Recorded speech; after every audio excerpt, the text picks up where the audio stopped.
उद्योग व वाणिज्य मंत्री और नगर विधायक लखनलाल देवांगन ने शनिवार को कलेक्ट्रेट सभा कक्ष में मीडिया से चर्चा की। उन्होंने कहा कि 13 दिसंबर को हमारी सरकार का 1 साल पूरा हो गया। इस बीच सरकार ने जनता की सहभागिता और विश्वास के साथ प्रदेश के विकास की राह में आगे बढ़ाया। मुख्यमंत्री विष्णुदेव साय के नेतृत्व में विकास के लिए नए आयाम स्थापित किए हैं। लखन देवांगन ने छत्तीसगढ़ सरकार के 1 साल पूरे होने पर कोरबा जिले की उपलब्धियों को बताते हुए कहा कि प्रदेश के विकास में कोरबा जिले का महत्वपूर्ण योगदान रहा। शासन की योजनाओं का क्रियान्वयन पारदर्शिता के साथ किया जा रहा है। उन्होंने बताया कि जिले में कुल 2,95,706 महिलाओं को महतारी बंधन योजना का लाभ दिया जा रहा है। अब तक 10 किस्तें खाते में दिए जा चुकी हैं। जिले में 14 नवंबर से धान खरीदी की प्रक्रिया जारी है। पंजीकृत लगभग 54,000 किसानों से 3,20,000 मीट्रिक टन धान खरीदी का लक्ष्य रखा है। किसानों से 3100 रुपए प्रति क्विंटल की दर से धान खरीदी जा रही है। जिले में 1,41,000 घरों में जल जीवन मिशन के माध्यम से नल कनेक्शन प्रदान किया गया है। प्रधानमंत्री आवास योजना के तहत 63,000 आवास मंजूर किए गए। इस वर्ष 44,000 पीएम आवास मंजूर किए गए हैं। प्रधानमंत्री जन मन योजना के तहत जिले के सभी पात्र हितग्राहियों को वनाधिकारी पत्र का वितरण एवं आयुष्मान कार्ड बनाने का कार्य कर लिया गया है। रामलला दर्शन योजना के माध्यम से जिले के 1000 से अधिक तीर्थ यात्री भगवान श्री राम की नगरी अयोध्या जाकर रामलला का दर्शन का लाभ ले चुके हैं। मनाने जा रहे हैं। हमारे प्रदेश के माननीय मुख्यमंत्री जी ने 12 दिसंबर को रायपुर में सभी मीडिया के सामने अपने 1 साल का रिपोर्ट कार्ड रखा। कल हमारे देश के भारतीय जनता पार्टी के राष्ट्रीय अध्यक्ष और केंद्र के स्वास्थ्य मंत्री माननीय जगत प्रकाश नड्डा जी भी आए थे और छत्तीसगढ़ की जनता को जनादेश पर्व के लिए उनको बधाई दिए, छत्तीसगढ़ के जनता को बधाई दिए। और आज यहाँ पर कोरबा में प्रेस वार्ता की गई जिसमें कोरबा के जिला के विकास के बारे में और छत्तीसगढ़ सरकार ने 1 साल में क्या किया छत्तीसगढ़ की जनता को मोदी की गारंटी को पूरा किया है वो बात को हमने बताया।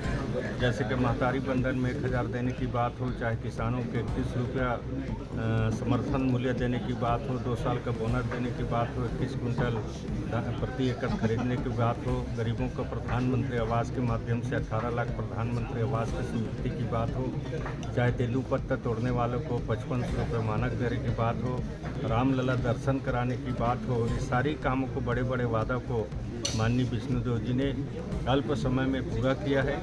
और विकास के काम भी छत्तीसगढ़ में तेज गति के साथ आगे बढ़े हैं।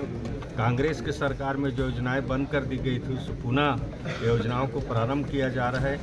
हमारे वृद्ध माता पिता को भी मोदी के आयुष्मान कार्ड में बनाने की बात थी वो भी हम लोगों ने बनाना प्रारंभ कर दिया है। कोरबा बड़ी उपलब्धि की बात करें तो क्या है कोरबा बड़ी उपलब्धि पिछले 1 सालों में? देखिए, कोरबा के कई ऐसे सड़क थे, पहुँचबिन सड़क थे, उस सड़क को भी निर्माण का स्वीकृति हुआ है। कई काम प्रारंभ भी हो गए हैं। नगर निगम क्षेत्रों में भी विकास का कार्य रुका था जिसका भी हम लोगों ने लगभग 250 से 300 करोड़ रुपया स्वीकृति कराया। बहुत सारे काम प्रारंभ हो गए हैं, बहुत सारे काम टेंडर की प्रक्रिया में है, कुछ काम चालू हैं, कुछ पूरा कर लिया गया है और आने वाले समय में सबको प्राथमिकता के साथ में कोरबा नगरीय निकाय क्षेत्र का और कोरबा जिला का सड़क पुल पुलिया का जहाँ आवश्यकता है उसको पूरा करने का काम करेंगे। और सरकार की योजनाओं में धरातल में कैसे अच्छा हो इसके लिए पूरा तत्परता के साथ में हम लोग भी काम कर रहे हैं, जिला प्रशासन भी कर रहा है और सरकार का स्पष्ट निर्देश है कि भ्रष्टाचार मुक्त छत्तीसगढ़ बने। पिछले कांग्रेस सरकार जो ट्रांसपोर्ट नगर को लेकर बात चल रही थी, लेकिन इस सरकार में अभी तक ट्रांसपोर्ट नगर कोरबा की एक सबसे बड़ी समस्या है और ट्रांसपोर्ट नगर की अब उसका भी उस समय कांग्रेस के सरकार में बड़ा विवाद की स्थिति हुआ था। अभी हम लोग 1 साल बहुत ही व्यस्ततम में थे, छोटे छोटे मूलभूत सुविधाओं में व्यस्ततम थे। निश्चित तौर पर ट्रांसपोर्ट नगर की भी बात को आगे बढ़ाएंगे और ट्रांसपोर्ट नगर शहर से बाहर हो इसके लिए हम लोग जरूर। प्रदेश में नो डाउट धान की खरीदी हो रही है लेकिन धान का उठाव नहीं हो रहा है जिसके कारण अब धान खरीदी में भी दिक्कत आ गई है। देखिए, कुछ मिलरों का संकट था, उनको परेशानी थी, इस कारण से धान का उठाव नहीं कर रहे थे। अभी मिलरों के साथ में हमारे माननीय मुख्यमंत्री जी का बैठक हुआ है 5-7 दिन पहले और उनका समस्या का निराकरण हो चुका है। धान का उठाव प्रारंभ हो गया है और कहीं पर भी स्थिति ऐसा नहीं है कि धान की खरीदी नहीं, और सब जगह अच्छा धान का खरीदी।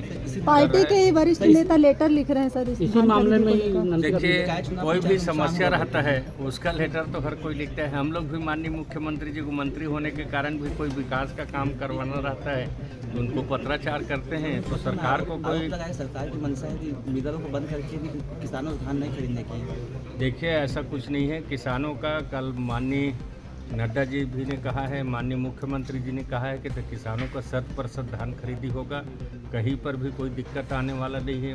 महतारी बंधन को भी कई लोग अफवाह कर रहे थे कि महतारी बंधन बंद होगा, और विष्णुदेव जी ने सीना ठोक के कहा है जब तक भारतीय जनता पार्टी की सरकार रहेगी तब तक महतारी बंधन को कोई नहीं रोक सकता।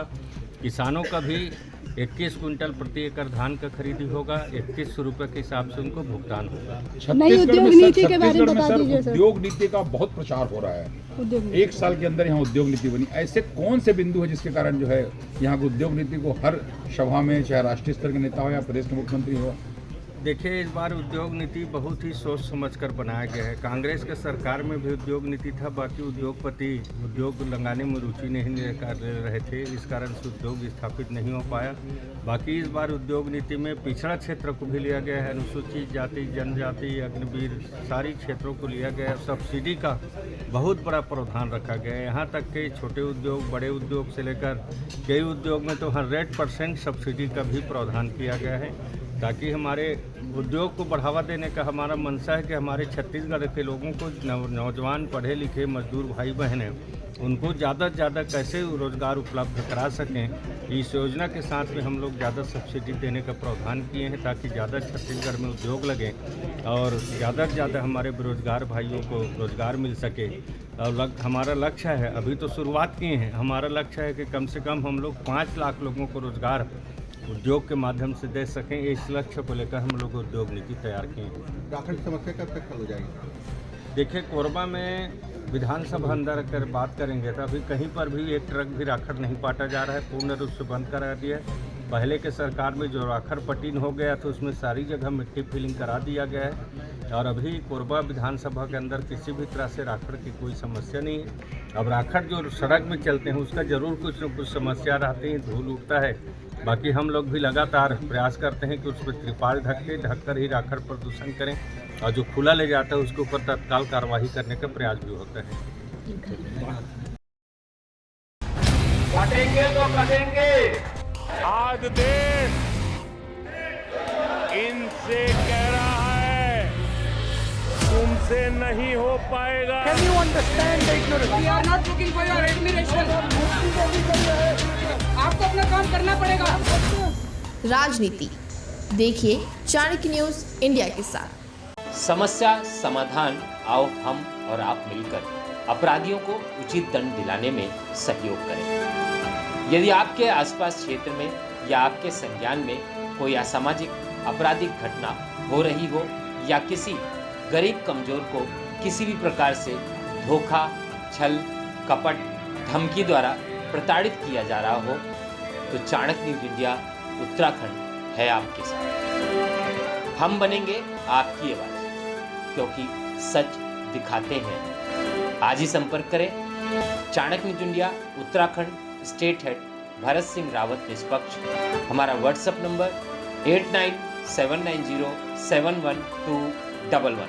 चाणक्य न्यूज उत्तराखंड द्वारा देवभूमि उत्तराखंड हेतु समस्या समाधान कार्यक्रम आयोजित। कार्यक्रम में भाग लेने वाले सहभागी अपने अपने क्षेत्र की किसी भी प्रकार की एक प्रमुख समस्या एवं समाधान हेतु सुझाव भी बताएंगे। इच्छुक सिर्फ व्हाट्सएप या टेलीग्राम द्वारा संपर्क कर सकते हैं। उत्तराखंड स्टेट हेड भरत सिंह रावत निष्पक्ष। Telegram WhatsApp 8979071211। देवभूमि उत्तराखंड के सभी शुभचिंतकों को सादर अभिवादन। चाणक्य न्यूज इंडिया उत्तराखंड सदैव सत्य, न्याय, धर्म के साथ। गरीब, पीड़ित, प्रताड़ित, बेकसूर जनों की एक बुलंद आवाज। हमारा उद्देश्य दूर करेंगे मिलकर व्यवधान, हो न्यायोचित समस्या समाधान। आओ मिलकर अंधकार दूर करें, राष्ट्रहित सहयोग का दीप प्रज्वलित करें। भरत सिंह रावत, स्टेट हेड 8979071211, आवासीय कार्यालय धराधर।